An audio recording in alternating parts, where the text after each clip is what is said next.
Sejam bem-vindos a mais um episódio do Conversas da Bola. Já vamos no 15º e pela primeira vez vamos falar de arbitragem aqui no nosso programa, por isso mesmo convidamos o Pedro Henriques, ex-árbitro e especialista, podemos chamar assim, em arbitragem.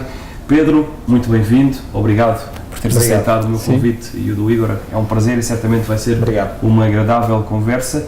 E a primeira pergunta, mais geral, não poderia ser: como é que está a arbitragem em Portugal? Por já, obrigado pelo convite também, é uma honra estar aqui com vocês e sobretudo quando o tema é o futebol de maneira geral e a arbitragem, porque é a minha grande paixão.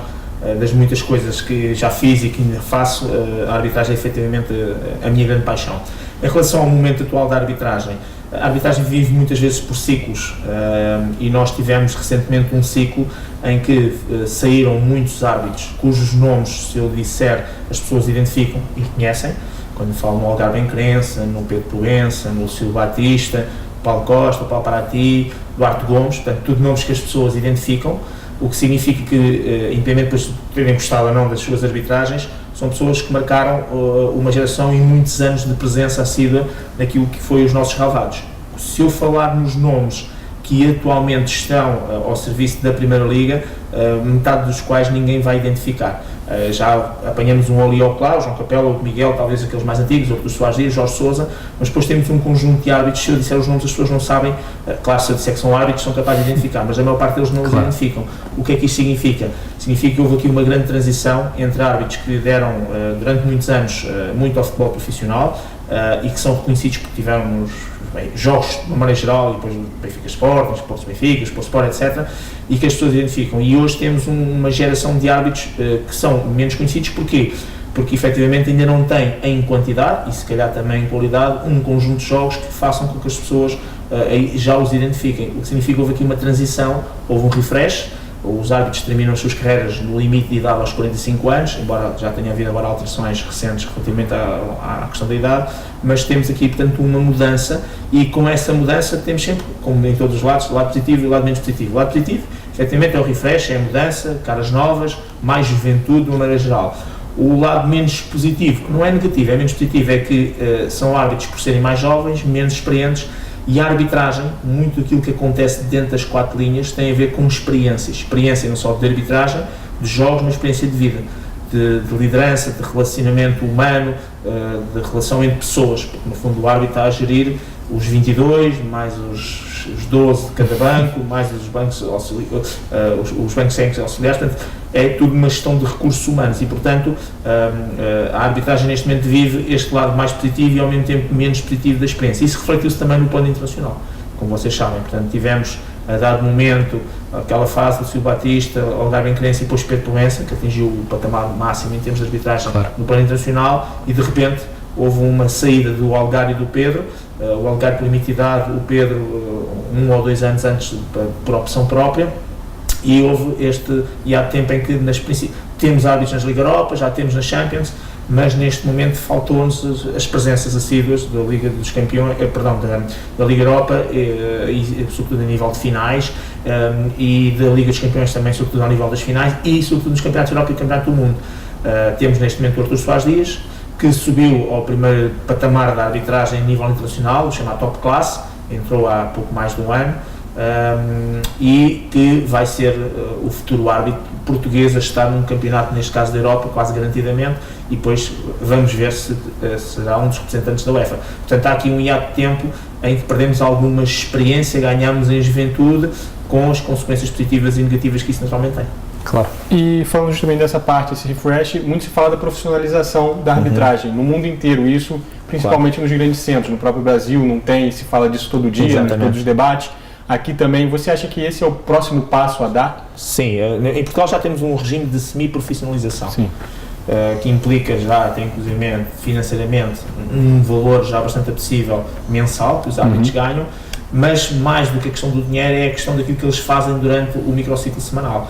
E, portanto, já há aqui uma obrigatoriedade destes árbitros que estão neste processo de semi-profissional tiveram que acertar as suas vidas pessoais, porque eles têm, sobretudo da parte da tarde, presenças assíduas nos centros de treino, nomeadamente o de Lisboa e do Polo de Lisboa e o Polo do Porto, onde eles têm que estar presentes, e já não é só para ir fazer o treino físico.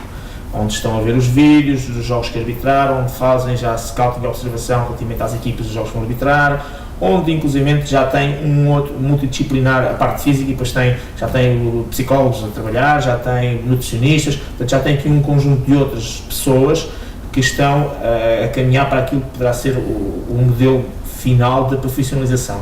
Está um bocadinho ainda longe, sou um bocadinho crítico em relação ao modelo que existe, e há muito que há para fazer, mas de qualquer maneira esse é o caminho, porque se nós juntarmos numa competição qualquer que ela seja, profissionais com amadores, em cada 10 vezes que eles se confrontam, 9 ganham os profissionais, quando o amador ganha a taça, como a gente costuma dizer, que é quando acontece na Taça de Portugal normalmente. Portanto, isto é assim em todas as atividades. Portanto, se o indivíduo é profissional, porque o ser profissional tem aqui várias implicações, não é só porque tem mais tempo para se dedicar, é porque tem mais tempo para se dedicar à modalidade ou à atividade dentro do período normal do dia.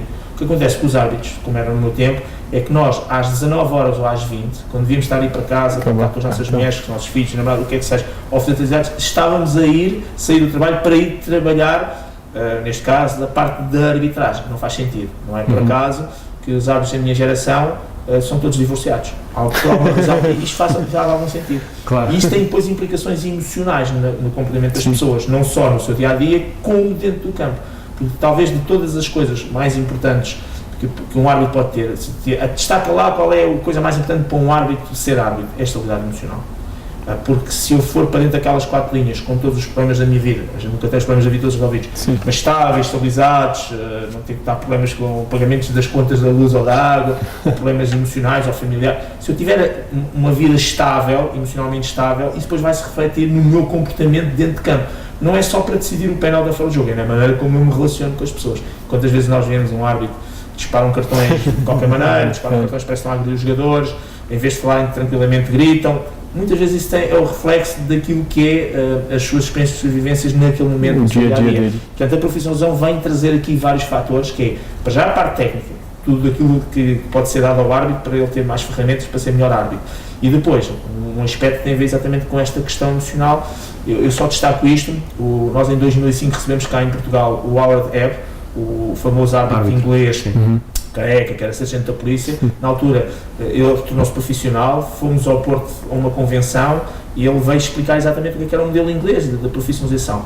E quando nós fomos fazendo várias perguntas, uma das últimas perguntas que fizemos foi de tudo aquilo que já disseste para nós, que realmente mudou, ganhas mais dinheiro, aprendeste a comer, que ele disse, não sabia comer, agora tenho noção disto. Sim, ele era um bocadinho... Exatamente, de tudo o que ele modificou, se tivesse de destacar aquilo que destacas como mais importante e relevante na tua mudança de sargento da polícia para árbitro de futebol profissional, o que é que destacavas? Foi talvez a pergunta que ele demorou mais tempo a responder. Pensou ali 4 ou 5 segundos e disse, tenho tempo para às 5 da tarde ir buscar os meus filhos à escola. Se nós percebemos o que isto significa, percebemos o resto de tudo da profissionalização, que é exatamente a estabilidade. E pegando nisso mesmo, então a profissionalização da arbitragem em Portugal vai certamente resultar em melhores arbitragens.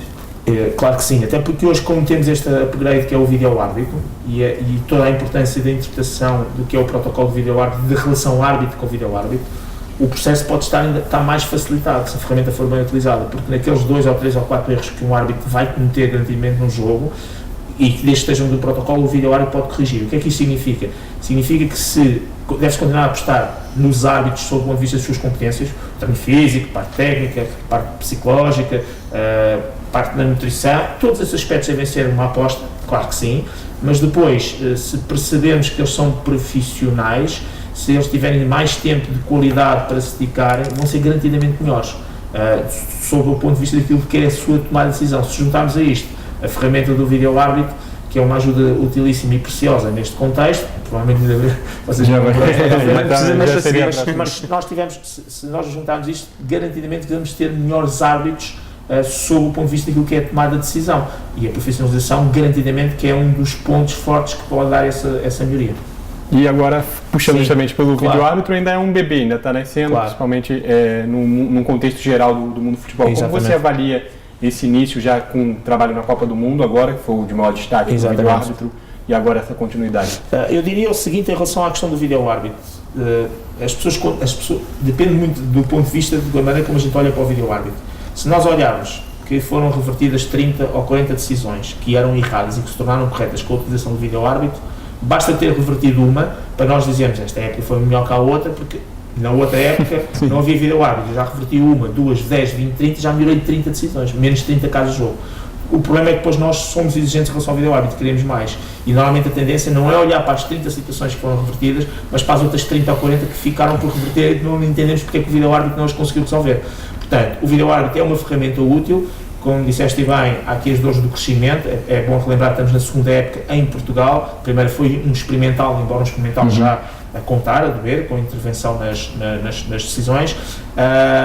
Aquilo que tem que ser aprimorado são as pessoas que estão no vídeo-árbitro, são pessoas, são árbitros, e a maneira como os protocolos também têm que evoluir, o próprio protocolo tem que evoluir, tem ali muitas limitações no meu ponto de vista, e depois a maneira como os árbitros que estão a fazer de vídeo-árbitro têm que interpretar esse protocolo, porque é aí que muitas vezes está a não compreensão das pessoas, porque é que aquele penalti não foi assinalado, porque é que aquele lance de fora de jogo, que é ou não é, porque não foi revertido. Agora, a ferramenta é útil, não volta para trás, basta ver que a UEFA estava muito renitente em relação à utilização a meio do campeonato, como nos oitavos de final meteu na Champions, já disse que a final da Liga Europa vai ter vídeo-árbitro, esta final de Portugal agora vai ter aqui meio-final e final da Liga das Nações, que vai ter vídeo-árbitro, a Supertaça Europeia, que normalmente é jogada no início da próxima época, vai ter vídeo-árbitro, e portanto a própria Liga dos Campeões, como disse, já tem vídeo-árbitro, as principais competições, tendo como referência aqui a questão da Europa, já tem, Portugal tem, Espanha tem, Itália tem, Alemanha tem, França tem, os ingleses ainda renitentes em relação a esta tecnologia também já confirmaram, já vão confirmar que também vão ter, e portanto é algo que não volta para trás e é algo que está muito cimentado. O que é que vai ter que melhorar? Realmente a interpretação do protocolo e as pessoas que vão fazer vídeo-árbitro. Mas o que é que será preciso então mudar nesse protocolo, Pedro? Assim, a questão do protocolo tinha começado de alguma maneira e eles começaram por aquilo que era o mais essencial, que era tentar criar aqueles 4 momentos principais, como nós sabemos, os cartões vermelhos diretos, os pontapés de penalti, as trocas de identidade, que normalmente não é muito utilizado, e portanto os fora de jogo os fora de jogo não, porque o fora de jogo faz parte do gol. Portanto, o gol é isso que faltava. Portanto, os penaltis, os golos, as trocas de identidade, os cartões vermelhos direto, sempre que há um gol é que se vai observar se há alguma irregularidade, e é aí que entram os fora de jogo. E porque é que o fora de jogo não faz parte do protocolo?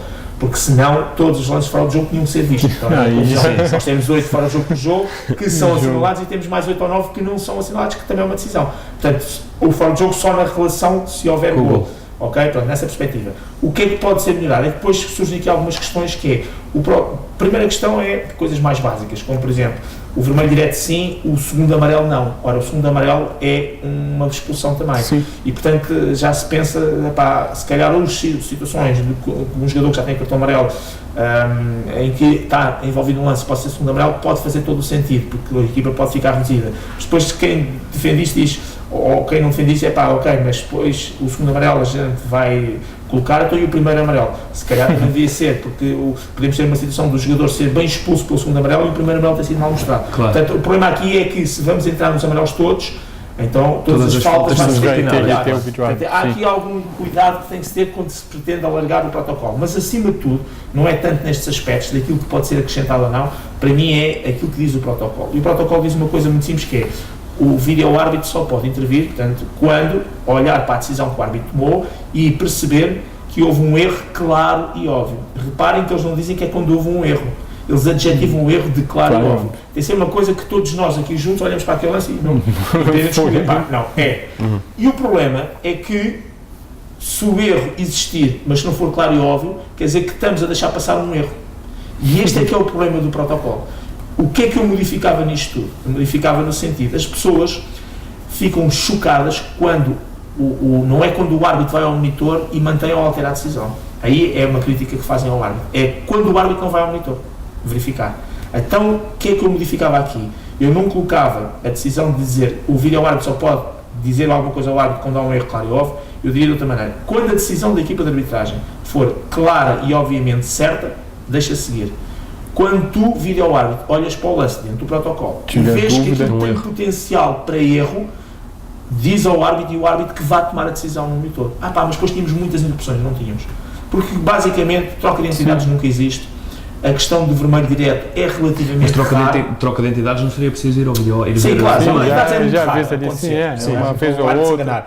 O vermelho direto são muitas poucas as situações, 2, 3. E normalmente o vídeo-árbitro, quando é mesmo para vermelho direto, acaba por intervir. então teríamos confinados um bocadinho aos penaltis e às questões dos golos. Os golos não são muitos, são 2, 3, basta rever se realmente há alguma qualidade. Seria mais na situação do penalti que iria ser acrescentado mais vezes em que o árbitro iria ao monitor. Mas nós temos em Portugal, e que é um dado muito mau para nós, somos o país da Europa, de todos os campeonatos, e não é dos melhores campeonatos, de todos os campeonatos, com 2 referências. Mais faltas por cada parte. No outro dia 15,5, se não estou em erro, em comparação com os ingleses que têm menos 11 qualquer coisa. Portanto, por cada equipa, ok? Por cada equipa, atenção. Portanto, somos o país da Europa com mais, onde são assinaladas pelo menos mais faltas e com menos tempo útil. Baixa muitas vezes os 25 minutos por cada parte do jogo. Portanto, o que é grave. Portanto, já temos tantas paragens por outras coisas, se calhar valeria a pena, não haveria problema termos mais 1 minuto ou 2 para fazer check-ins no monitor e tentar recuperar essas perdas de tempo nas substituições, nas câmaras, nas entradas das marcas dentro do terreno de jogo, das assistências dos jogadores, etc. E fora. E mudar um bocadinho a atitude que todas as equipas, todas têm, que é, isto é tudo muito giro, discutir, o tempo está para fora, mas quando eu estou a ganhar, está tudo claro, okay, desde que a lei me permita, é um bocadinho para aí. Portanto, o protocolo tem que fazer aqui uma inovação, sobretudo na maneira como mantém esta coisa do erro claro e óbvio, que limita muito o nível de intervenção. E muitas vezes nós estamos a olhar para o lance, achamos que é penalti, mas achamos naquela, pode ser, pode intensidade, e o vídeo-árbitro nunca pode intervir nestes lances, e o que é uma grande limitação para o vídeo-árbitro. Claro. E continuando com esses avanços para o auxílio da arbitragem, tem 2 coisas que se falam, uma já implementada, que é a linha do gol, que é para marcar se a bola entrou ou não. Até a Inglaterra não usa o vídeo-árbitro, mas usa a linha, e a linha também já foi usada nas 2 últimas Copas do Mundo. Exato. E também a questão da linha de impedimento, no caso da linha do fora de jogo. Exato. Como fala aqui, como isso também já está para se... Sim, a tecnologia de linha, são 2 coisas distintas. A tecnologia de linha de golo é algo que nós temos neste momento montado para as finais das taças da Liga, nos últimos 2 anos no estádio Axi em Braga, que são 7 câmaras para cada baliza, portanto, para mapear a baliza. Não resulta ao chip.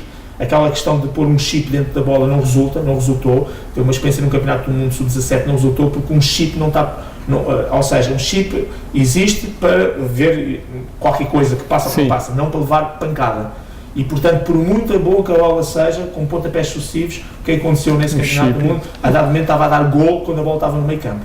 Portanto, e daí que a tecnologia mais adequada não é colocar chips dentro da bola, mas é sobretudo aquilo que tem sido, que é a chamada mapeação, que é mesmo o termo técnico, mapear as balizas com 7 câmaras colocadas em cima do estádio, que dá. E mesmo assim, em França, o ano passado, eles terminaram com isso porque houve uma bola que saiu ao lado e deu gol. Portanto, não há tecnologias perfeitas, mas sim, inevitavelmente, a tecnologia de linha de gol é algo muito importante. Só é preciso muito raramente, mas quando é preciso é sempre fundamental. O problema é que é muito caro. E quando digo muito caro, estamos a falar de um investimento muito caro que tem que ser feito, ao contrário do vídeo-árbitro, que tem toda a base, no caso português, centrado na cidade do futebol. Aqui a tecnologia do gol tem que ser montada em todos os estádios. E isto torna os custos muito elevados. Em relação à tecnologia, a outra tecnologia que auxilia, neste caso para o vídeo-árbitro, que tem a ver exatamente com a linha, que penso que era isso que estavas a colocar, fora de jogo. A FIFA, neste momento, ainda não disponibilizou para nenhuma liga de forma oficial essa tecnologia, porque nenhuma empresa ainda lhe conseguiu garantir fiabilidade a 100%.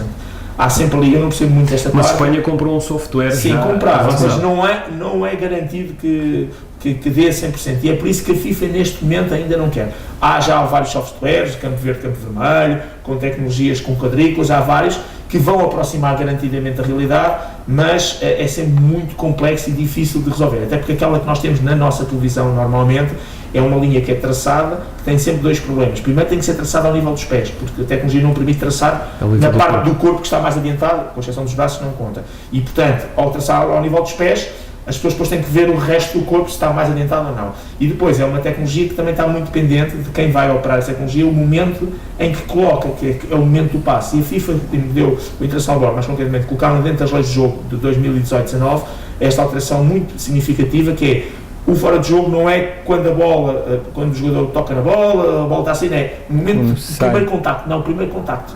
Ou seja, é o momento de contacto. E eu, na experiência que tive recente na Sport TV com o programa Juízo Final, em que estava com todas essas tecnologias, a grande dificuldade muitas vezes era o momento de contacto. Quando a gente vai, mesmo com grandes câmaras, há sempre um arrastamento, ou seja, às vezes temos dificuldade em perceber se o pé já está em contacto ou não, claro, porque há ali um varrimento, mais corretamente, da imagem. E portanto, para quem está a operar, às vezes o colocar um frame à frente ou um frame atrás faz toda a diferença, porque no outro lado estão os jogadores a entrar ou a sair. Faz a diferença em estar ou não estar fora de jogo.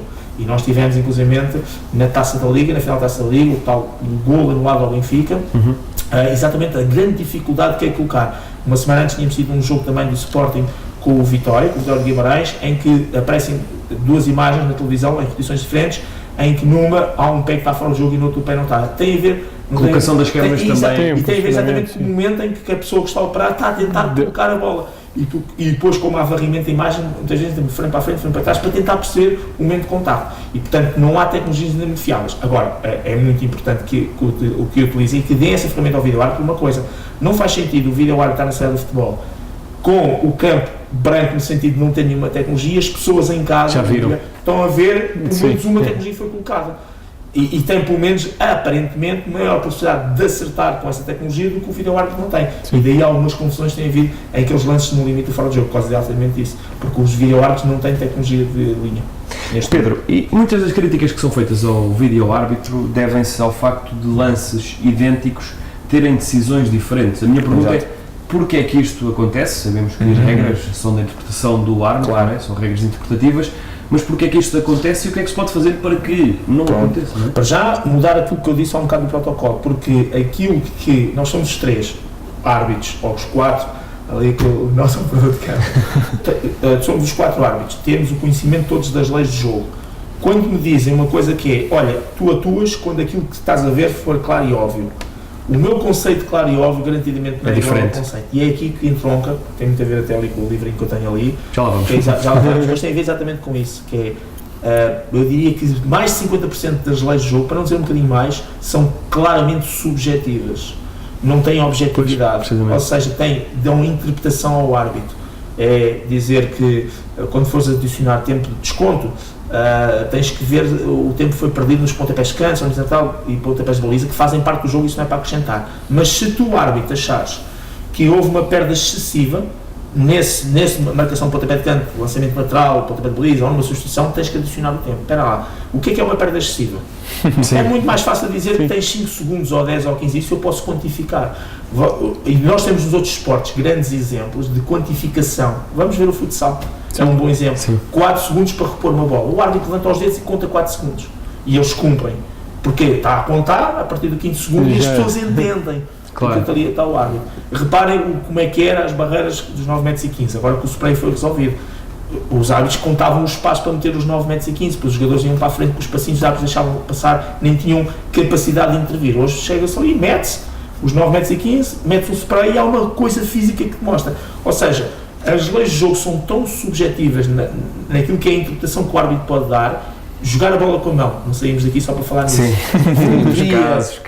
Make the body bigger, posição em termos ergonómicos, posição normal, natural, fora do plano do corpo. O que é isso? São tudo conceitos subjetivos que eu tenho, que nós todos temos e que são diferentes. Se nós objetivássemos isso, as leis teriam que mudar forçosamente, não é? Mas podíamos ter outro tipo de futebol. Esse era o primeiro passo para isso acontecer. Passando para o vídeo-árbitro, para a pergunta, tu quando colocas aquela questão de 2 lances que para nós são idênticos, o problema é que os vídeo-árbitros são diferentes. Às vezes o mesmo próprio vídeo-árbitro até pode ser o mesmo, mas ele olha para um lance e diz, não, isto para mim é claro e óbvio, e o outro olha para um lance que é idêntico, para ele não é claro e óbvio. E isto faz a intervenção. Daí que, se mudássemos pelo menos essa parte, de que o vídeo-árbitro, quando visse que aquilo tinha potencial para ser um penalti, dissesse ao árbitro, o árbitro fosse ver ao monitor, a gente dizia, o vídeo-árbitro está a cumprir o seu papel, de alertar para uma determinada situação, o árbitro decidiu de manter ou alterar, vamos continuar a chamar nomes ou criticar o árbitro, tudo ok, mas foi a decisão do árbitro.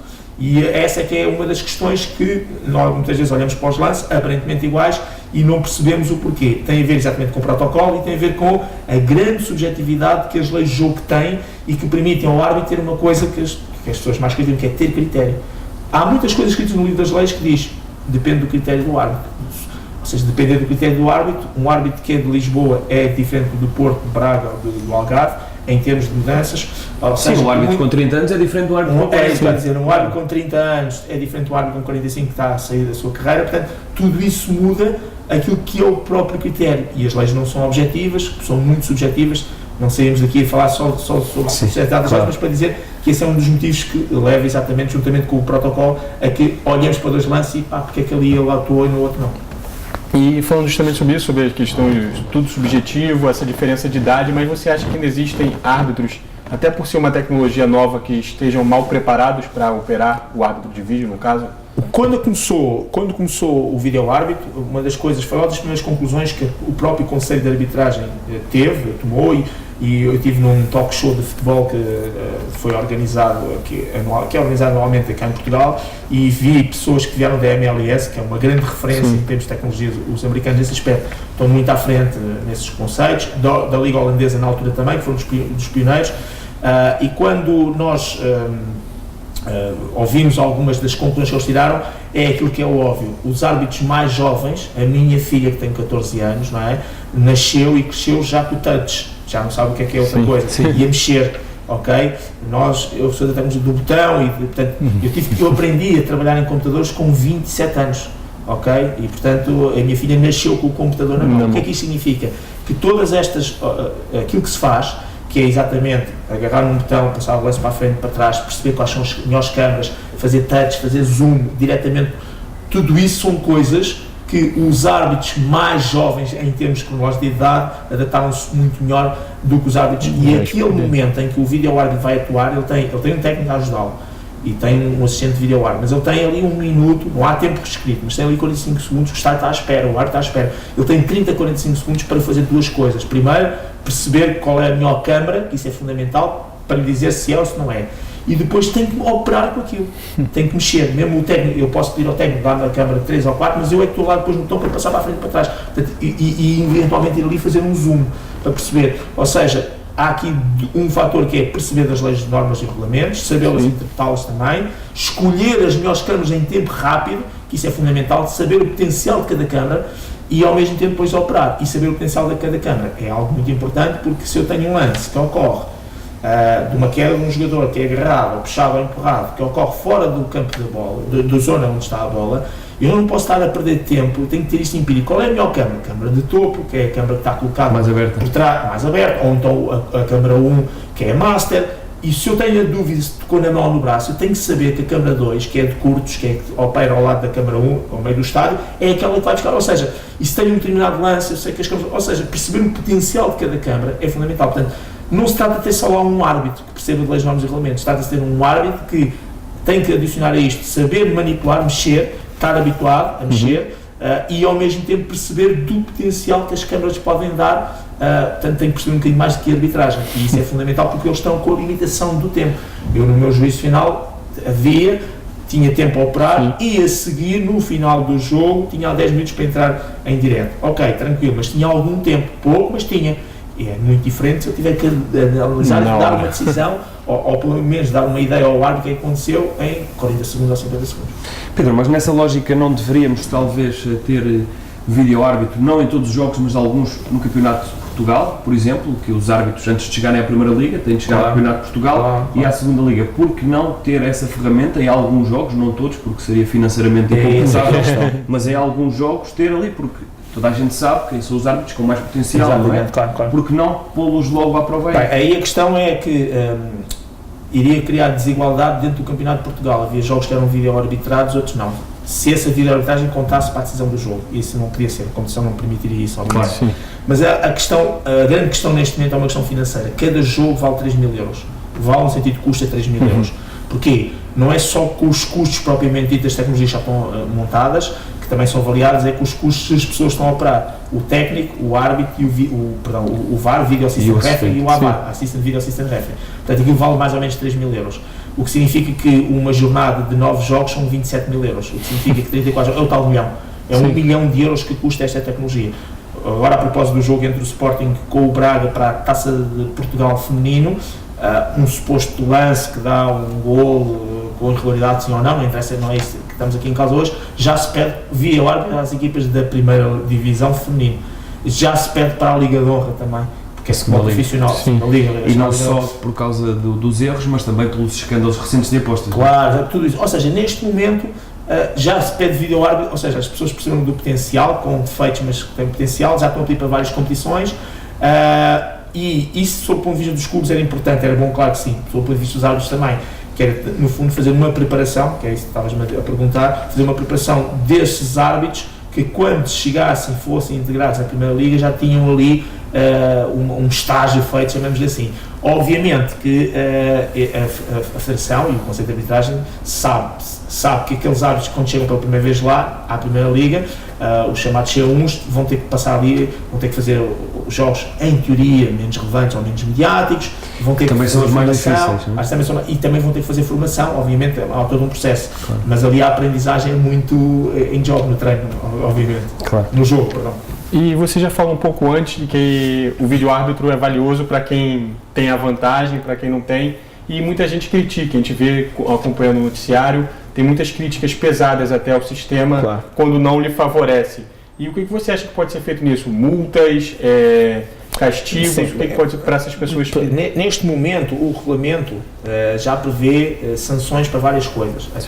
Até pela primeira vez no International Board, a nível de terreno de jogo, prevê que se o gesto, para chegar aí à pergunta que me fizeste, se um jogador fizer este sinal assim, de vídeo ao árbitro, se este gesto for excessivo, lá está outra vez, uma vez mais, a International Board é fantástico nisto, não é se fizer o gesto, se o gesto for excessivo, aquilo que para mim é excessivo pode ser para mim, para ti pode ser.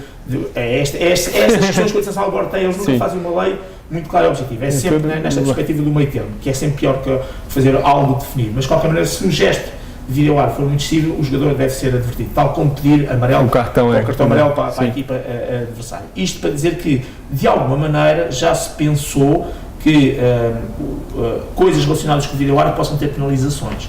Também os regulamentos da Liga, do futebol profissional, também já prevêem que quando os treinadores, os jogadores, sobretudo os dirigentes, têm determinado tipo de comentários em relação à arbitragem, ao futebol, aos árbitros, que passam lá determinados limites, essas pessoas são penalizadas.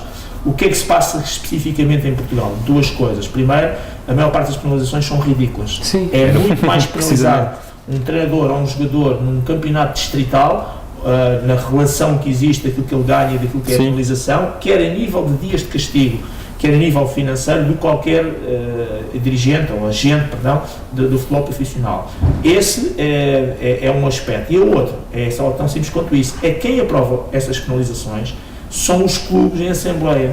Claro. Portanto, eu não estou a ver um clube a sentar-se na assembleia e dizer eu quero ser penalizado fortemente quando o meu treinador, portanto vamos lá aqui votar esta coisa para, em vez de ser 700 euros, ser 7 mil ou 70 mil euros.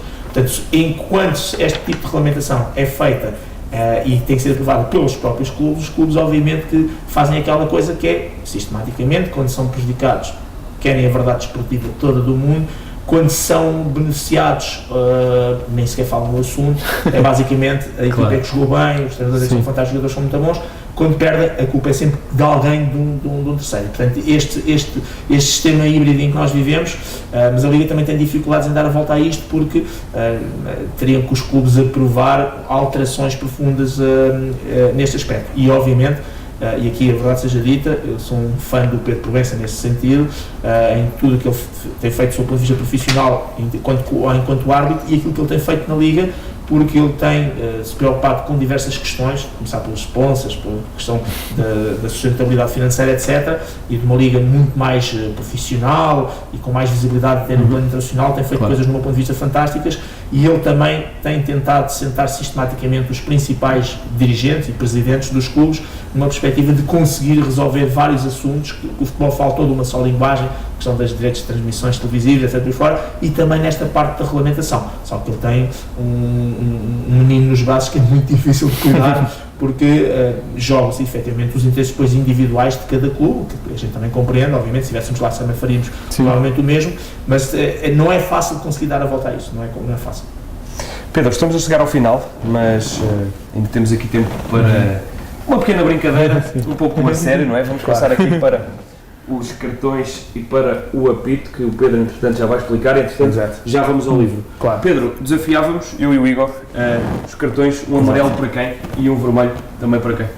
Ok, portanto, vamos começar pelo vermelho, que é o mais grave de todos. O vermelho, sobretudo, para todas as pessoas que neste momento, e vou falar da área que eu gosto, que é a área da comunicação social, para todas as pessoas que estão na comunicação social e que não são positivas, não são pedagógicas, não são construtivas e que vivem sistematicamente só numa perspectiva de dizer mal de tudo e de todos, achando que está sempre tudo errado e sistematicamente tentando deitar abaixo todos aqueles que procuram de forma honesta, de forma íntegra, ter exatamente essa postura positiva, construtiva e pedagógica. E nós temos as televisões hoje com ex-árbitros, com televisões, jornais, rádios, etc., com ex-árbitros, com ex-jogadores, com ex-treinadores, e normalmente dentro deste universo o cartão que eu dou à maior parte deles era verde, no sentido que são pessoas que viveram o fenómeno e são normalmente muito positivos, muito construtivos e pedagógicos. E depois temos todos os outros, em que felizmente temos muitas pessoas também que não têm ligação direta com o fenómeno desportivo, são extraordinários comentadores, mas depois temos uma franja muito grande dos tais que merecem o cartão vermelho por só viverem à custa de dizerem pura e simplesmente mal do jogador, do treinador, do árbitro, do vídeo-árbitro, de tudo o que acontece. Portanto, o meu cartão vermelho seria para essas pessoas. Okay? O cartão amarelo seria exatamente uma advertência que eu faria também aos agentes que têm ligação e possibilidade de diretamente interagir no futebol, conselhos de disciplina, de arbitragem, de justiça, federações, ligas, etc., numa perspectiva de tentarem, advertência neste aspecto, tentarem olhar para o nosso futebol português, neste momento estamos a falar de futebol português, e tentarem perceber aquilo que urge fazer em termos de mudanças. Sentar os clubes todos para falar de uma só voz, a questão das penalizações, das multas que são aplicadas quando as pessoas destroem internamente o próprio futebol, a maneira como não protegem o próprio futebol, olharem para este aspecto que tem a ver com transmissões televisivas, horários, dias dos jogos da semana, e estádios vazios, ou meio cheios, ou meio vazios, e portanto uma advertência não no sentido de os penalizar, mas no sentido de os chamar a atenção, que sendo eles as pessoas que podem ser decisoras, que ajudem, e eu sei que eles fazem, tem pessoas muito competentes. Neste momento a Federação Portuguesa de Futebol e a Liga Portuguesa de Futebol Profissional têm pessoas muito competentes, tem as pessoas certas lá, o próprio Conselho de Arbitragem tem as pessoas certas para poderem olhar para o fenómeno global do futebol e fazerem as alterações, introduzir as alterações para que este desporto que todos nós somos apaixonados e gostamos e amamos e que tem tanto sucesso em Portugal, até do ponto de vista cultural e social, possa ser cada vez mais um futebol mais acessível para todos. Pedro, agora aqui o apito é um apito especial. Sim, quando pediram, vocês solicitaram para trazer eventualmente um objeto que me identificasse, que eu gostasse, este apito, o meu apito amarelo, e está já um bocadinho sujo aqui à volta, porque a última vez que este apito foi utilizado foi na época de 2007, 2008, mais ou menos. Portanto eu tive o prazer e o privilégio de arbitrar Porto Sporting, Benfica Sporting, e na época de 2006, 2007 concretamente, na fase final, este apito foi utilizado no Benfica Sporting, na Luz, e depois 4 semanas ou 5 semanas depois no Porto Sporting. Tive o privilégio e a honra de ser nomeado na altura pelo meu Conselho de Arbitragem, que apostou em mim para esses jogos, e depois na época seguinte, penso que já não arbitrei, já não tenho bem certeza, o meu último Benfica Sporting com este apito, mas recordo-me que este foi utilizado exatamente nesses 2 jogos, e depois encostei, porque foram 2 jogos que ainda por cima me correram bem, que isso também é relevante e importante para mim, para a minha carreira em termos pessoais, e portanto é um apito especial porque foi utilizado algumas vezes em jogos especiais, e eu tinha alguns pormenores que na altura era muito criticado, que era usar punhos amarelos com pitos amarelos e chuteiras amarelas. São superstições? E não eram superstições, era uma questão até de estética de imagem, porque eu achava que aquilo em termos de imagem era importante, e acho que os árbitros, embora discretos, que devem ser sempre, devem também ter uma boa imagem, e se for uma boa imagem que passem, o não serem discretos com a boa imagem, acho que devem utilizar. E eu tinha muito essa coisa de combinar chuteiras com punhos e com apitos, etc. Na altura, até a minha própria organização me criticava um bocadinho por esse exagero. Curiosamente, hoje toda a gente faz isso. Só a parte. Pedro, mesmo fechar, só aqui puxar o livro, que teve também a gentileza de nos oferecer, mas era para falar um pouco. Exatamente, já agora dizer que tanto o cartão vermelho e amarelo como este livro autografei. Nós merecemos aqui um cartão verde, mas ficamos com o vermelho e o amarelo. Para a empresa e para a Iris FM, obviamente, foi um gosto, obviamente, só o facto de terem convidado. Este livro, rapidamente, dizer 2 ou 3 coisas, foi editado portanto, há 2015-16. Eu ainda não concluí a minha tese de doutoramento na Faculdade de Universidade Humana, estou exatamente a abordar as leis de jogo, as normas, regulamentos, aquilo que podia ser alterado com dados científicos, e ainda não tendo determinada tese, elaborei o livro que já resultava exatamente dessa reflexão-observação. No fundo, são as 17 leis do jogo que estão aqui colocadas, e para cada uma das leis aquilo que eu achava que podia ser alterado. E depois tem aqui outros pormenores, como algumas histórias, episódios, recortes de jornais que também estão aqui metidos em jogos que correram bem, outros correram menos bem. O livro tem o prefácio escrito por um grande amigo meu, o Vítor Bahia, pessoa com quem privei e trabalhei durante algum tempo na TVI, e depois tem aqui mensagens de pessoas que são muito especiais para mim, como a Cláudia Lopes, como o Duarte Gomes, o Pedro Ribeiro, da Comercial, o próprio Pedro Fernandes, agora da RFM, o Dudu Fakirá, que ainda ele era jogador e eu não pensava ser árbitro, já éramos amigos e trabalhávamos aí a nível de projetos de ginásio, o Dani, jogador também, o Manuel Queiroz, e a Cláudia Lopes já tinha feito referência, aliás, este livro foi lançado com a ajuda também da Cláudia Lopes. Não está aqui o Sousa Martins, também guardo gratas recordações, porque ele esteve no meu primeiro livro e, portanto, agora descansou no tempo de ser lido. De qualquer maneira, é um livro light para as pessoas, ou comum para a pessoa que, se quiser ler as leis do jogo de uma forma muito light, então, com o peso das leis, tem aqui uma boa possibilidade. E, naturalmente, últimas palavras para o Jaime Cancel de Abreu, o editor da Prime Book, que na altura me lançou o livro, e 3 anos depois trabalhámos juntos, até há muito pouquinho tempo, no programa do Juízo Final, e por quem tenho grande estima e grande amizade, e o próprio João Pedro Bandeira, que me ajudou também a escrever, neste caso, a pôr em texto um bocadinho melhor aqui todo isto. Mas pronto, é um livro que para mim é importante, não tanto pelos conteúdos, mas sobretudo por aquela coisa que, se nós passamos por esta vida e tentamos deixar alguma marca em relação às pessoas com quem falamos e trabalhamos, pelo menos na minha parte mais técnica e mais profissional, os livros são um pouco, estes 3 que eu já editei, o meu registro do conhecimento que tenho das leis, e na tentativa não de ser bom ou ser melhor, mas na perspectiva de ajudar as outras pessoas a serem um bocadinho melhores também na parte da arbitragem. Certíssimo. Então é isso. Muito obrigado pela sua participação, uma honra receber e poder falar sobre a arbitragem, um tema que a gente ainda não tinha, que é o que a gente tenta sempre abrir espaços para todas as áreas que envolvem o futebol. Muito obrigado pela sua presença. Obrigado, Marcos Ferreira. Chegamos ao fim de mais um Conversas da Bola, aqui no canal IU, Iris FM, onde você puder nos acompanhar também nas redes sociais, YouTube, Facebook, está sempre lá. E muito obrigado, Pedro. Muito obrigado, Marco, mais uma vez, essa conversa boa aí para vocês.